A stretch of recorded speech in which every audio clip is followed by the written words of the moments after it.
Olá pessoal, me chamo Leandro Lopes, professor de teologia.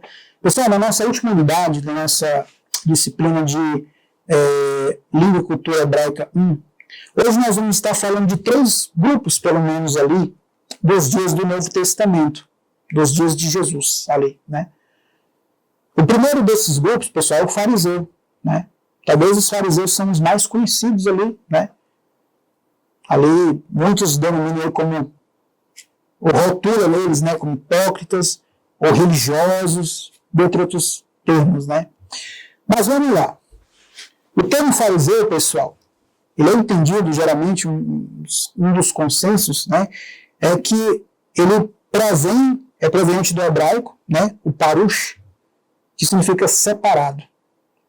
E talvez esse termo separado tenha muito a ver com a forma que os fariseus viviam, né? Porque quando a gente lê o texto bíblico ali, a gente vai ver que de fato parece que eles viviam separados ali de muitas pessoas. Tanto é que quando a Bíblia diz que um fariseu chamava outro de pecador, geralmente quando um fariseu chamava alguém de pecador, geralmente eram aqueles que não observavam a lei, né?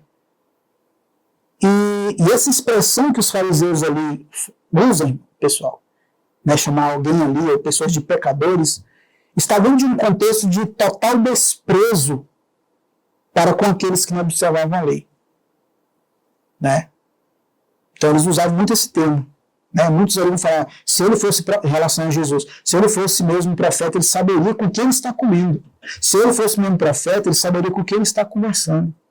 Se ele mesmo fosse profeta, ele nem pisaria na casa dessa pessoa, né? Então esse era esse lado dos fariseus, né? Esse lado separado, eles não se misturavam. Talvez seja por isso o termo separado aplicado, né? Que significa fariseu, né? Então veja, é uma atribuição que ganhou força na forma de movimento sócio-religioso de judeus em distinção ao clero do Templo de Jerusalém, formado de saduceus, os principais adversários dos fariseus, né? Interessante de saber, pessoal, que os fariseus eles acabam surgindo lá na história dos Macabeus. O livro de Macabeus ali, que é um livro que não contém na Bíblia protestante, mas contém na Bíblia católica, onde mostra a história de Judas Macabeu, ali, naquele contexto ali, que surgem os fariseus, que originalmente é um grupo religioso, mas que posteriormente eles vão acabar sendo também um grupo político, né? Um grupo partidário. E os seus principais rivais eram os saduceus, né? Então veja, diferente dos separatistas essênios, que era outro grupo ali, religioso, nos dias de Jesus, por mais que não seja mencionado no essênios ali no Novo Testamento, mas é um grupo que existia naqueles dias, né? Embora não seja mencionado no Novo Testamento ali, mas já existia. Então veja, inclusive alguns entendem que João Batista era um essênio, porque os essênios eles foram aqueles que saíram de Jerusalém. Eles achavam que o templo foi corrompido, que os fariseus se corromperam e que os essênios acabam vivendo no deserto, então, assim, fora de Jerusalém. E como João Batista vem desse contexto de deserto, muitos entendem que João Batista era um essênio, né? E isso com grandes argumentos, inclusive, argumentos fortes, né? Então, veja, diferente dos separatistas essênios, os fariseus buscavam conquistar o apoio popular mediante a interpretação das leis mosaicas. Então era um povo que buscava muito esse apoio popular. Por mais que era um povo que tinha esse lado religioso demais, mas era um povo, era um grupo de pessoas que tinham um grande prestígio ali. Ou seja, muitas pessoas ali admiravam eles.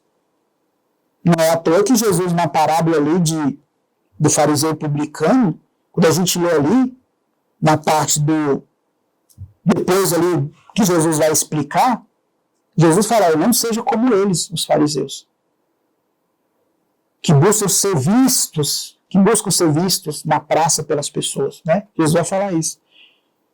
Então, dá a entender ali, digamos, que eles buscavam ser vistos, dá a entender que eles tinham um grande prestígio ali pela sociedade, né?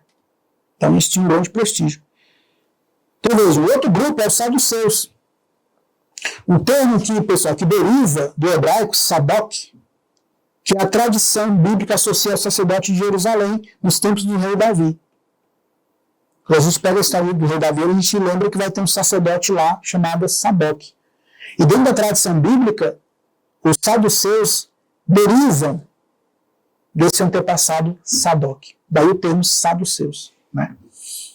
Então veja, os saduceus formavam um grupo composto por membros da classe alta da Judéia. Então, eles eram um povo da classe alta. Eles eram minoria em relação numérica, em relação aos fariseus. Então, entre os fariseus e os saduceus, em questão numérica, eles eram menores em número, né, do que os fariseus. Então, veja, sabe muito pouco sobre esse grupo religioso ligado ao clero. Eles eram os principais opositores dos fariseus no Sinédrio, em especial no que se refere à matéria de interpretação das leis mosaicas. Eles privilegiavam somente a Torá, os 5 primeiros livros da Bíblia que a gente conhece hoje, né? Como a Torá, a lei, composta ali de Gênesis, Êxodo, Levítico, Números e Deuteronômio. Então, eles privilegiavam somente os 5 primeiros livros da Bíblia, a Torá. Em matéria teológica também, pessoal, eles não acreditavam em espíritos, anjos, dentre outras coisas. Coisas que já os fariseus acreditavam. Né? E outro grupo aqui, pessoal, muito influente também foi os zelotes. Né? Dentre outros. Esses grupos, pessoal, nacionalistas, eles eram contra a dominação estrangeira. Por isso, pessoal, que a gente vai entender, isso aqui é um ponto importante, porque naqueles dias quem dominava ali era Roma. E os zelotes, que daí vai vir a palavra zelo, a palavra zelo vai vir de zelotes, né? Esses homens, eles eram nacionalistas que queriam ali a libertação do jugo, no caso ali de Roma. Então esses homens, eles eram bem vistos pela sociedade. Porque assim, quando a gente pega a história bíblica, a história dos judeus, pessoal, a gente vai ver que dentro da história bíblica, dentro da literatura bíblica, várias vezes o povo de Israel foi dominado ali por outros reinos. E muitas vezes a gente não pode perder isso de vista, foi por conta dos pecados, da desobediência e da quebra da aliança, né? Mas de modo geral o povo de Deus foi muito dominado por vários reinos, né? E naqueles dias ali o povo já estava cansado. Por isso que naquele episódio entre o povo escolher Jesus ou Barrabás, Barrabás ele era um nacionalista. Ele era a favor da libertação do povo do jugo de Roma. É por isso que o povo escolhe Barrabás. Porque olha só, Barrabás ele era homicida, diz o texto. Ele era uma pessoa que causava alvoroço. Os zelotes eram uma espécie de grupo terrorista, se fosse nos dias atuais, né?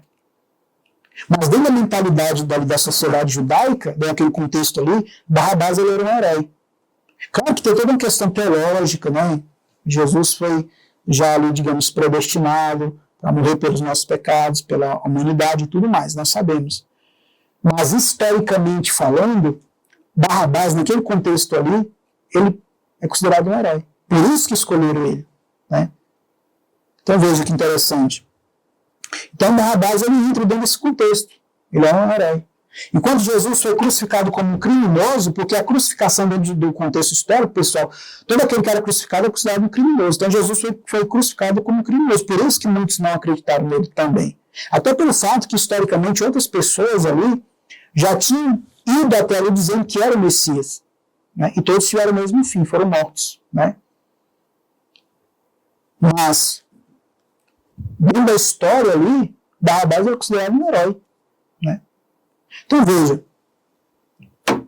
que dentro desses grupos aqui, pessoal, tudo isso faz parte, né, desse estudo que nós estamos vendo aqui.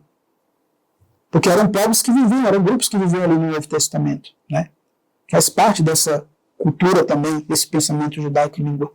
Fariseus, saduceus, essênios e os zelotes. Então aqui, pessoal, finalizando essa aula, espero que vocês tenham gostado, né, da nossa matéria, da nossa conversa. Eu digo que a história, a cultura judaica ela é muito rica, né? A gente aqui foi somente uma conversa para dar o norte, né? Abrir o norte, como diz o outro. E vocês possam estar buscando outras fontes, né? Existem riquíssimas fontes, livros, obras que falam da rica cultura judaica, né? Então aqui foi apenas uma espécie de introdução para que vocês possam ali estar se aprofundando no assunto, né? Mas espero que vocês tenham gostado, né? E foi de grande valia, acredito eu, né? A gente ter aprendido um pouquinho aqui, mais uma vez, né? Nossos estudos teológicos, especificamente aqui sobre a língua e cultura hebraica. Ok, pessoal? Espero vocês até a próxima.